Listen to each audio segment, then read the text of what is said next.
इल्तिजा मुफ्ती ने पासपोर्ट के मामले पर श्रीनगर में अहम प्रेस कॉन्फ्रेंस की। देखिए उनका क्या कहना है।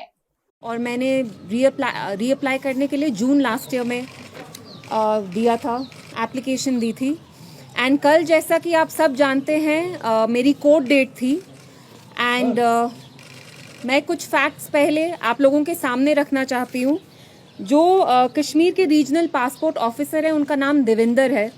उनने कल ऑनरेबल जुडिशरी को मिसलीड किया और साथ में सीआईडी ने भी मिसलीड किया है। जैसा कि आप जानते हैं, मुझे ये पासपोर्ट इश्यू किया गया है और ये 2 साल का पासपोर्ट है।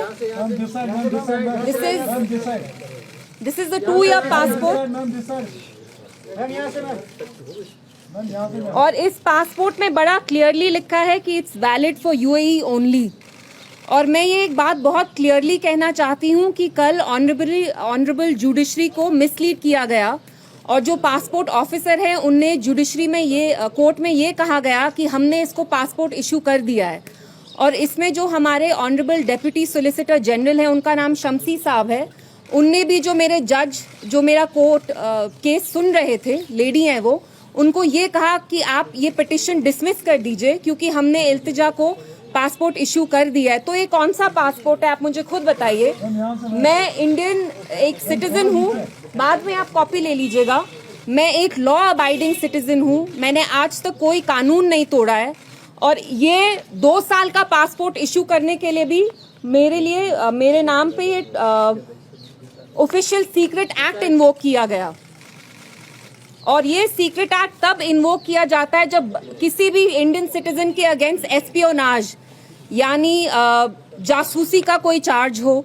और जो मेरे अगेंस्ट एडवर्स रिपोर्ट दी गई है सीआईडी ने, सबसे पहले तो सीआईडी ने कोर्ट में ये कहा कि हम इनका पासपोर्ट नहीं रोक रहे हैं, हम इल्तिजा का कोई भी फंडामेंटल राइट वायलेट नहीं कर रहे हैं। जैसा कि आप जानते हैं, right to travel abroad is a fundamental right and I am being deprived of that right. And ये मेरे साथ हो रहा है और मैं एक पूर्व मुख्यमंत्री की बेटी हूँ। I am not entitled to a passport क्योंकि महबूबा मुफ्ती साहिबा मेरी मदर है। I am entitled to a passport because I am a law abiding Indian citizen. आप मुझे खुद बताइए, मैंने कोई कानून तोड़ा है? जो ये देविंदर जी हैं, जो पासपोर्ट ऑफिसर है, उनने सीआईडी से खुद पूछा कि मेरे अगेंस्ट कोई चार्जशीट है, कोई एफआईआर है। और आप लोग जर्नलिस्ट हैं, आप सारे जाके प्लीज पता करवाइए मेरे अगेंस्ट कोई चार्जेस हैं क्या, मेरे अगेंस्ट कोई एफआईआर है, कोई चार्जशीट है, तो मेरा कसूर क्या है।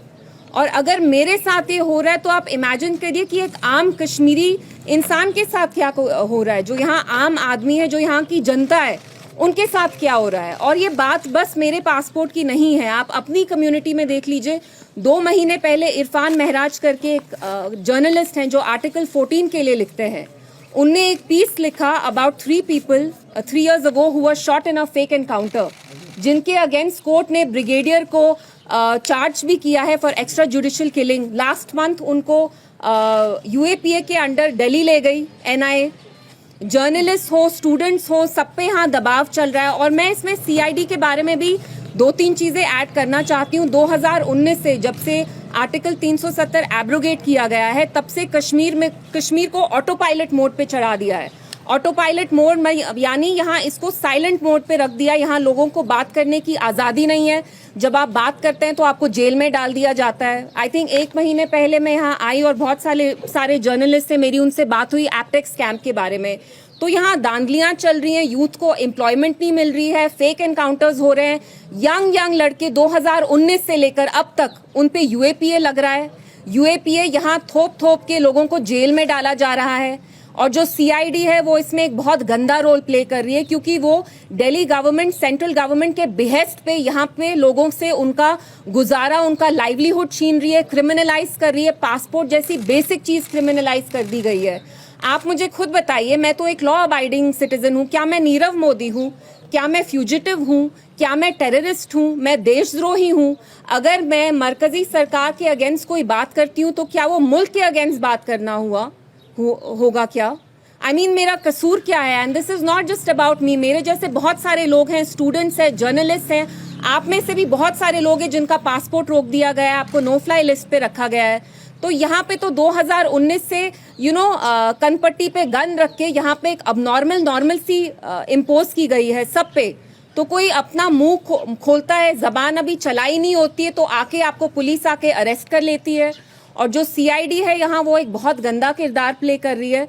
2 हफ्ते पहले उनने कोर्ट में ये झूठ बोला कि हमने इसका पासपोर्ट नहीं रोका हुआ है, आप ये पिटिशन डिसमिस कर दीजिए। और मैं आज ये ऑन रिकॉर्ड कहना चाहती हूँ कि कल जो हमारे डेप्यूटी सोलिसिटर जनरल भी हैं उनने कोर्ट में झूठ बोला, जुडिशरी को मिसलीड करने की कोशिश की गई, क्योंकि वरना तो मैंने पासपोर्ट रीएप्लीकेशन के लिए जून में दिया था, तो कल जाके इनने जल्दी जल्दी क्यों डिस्पैच किया? क्योंकि ये जानती थी कि कोर्ट मेरा केस लेगी and the court will ensure that they get more than a rap on their knuckles और इनको मेरा पासपोर्ट इश्यू करना पड़ेगा।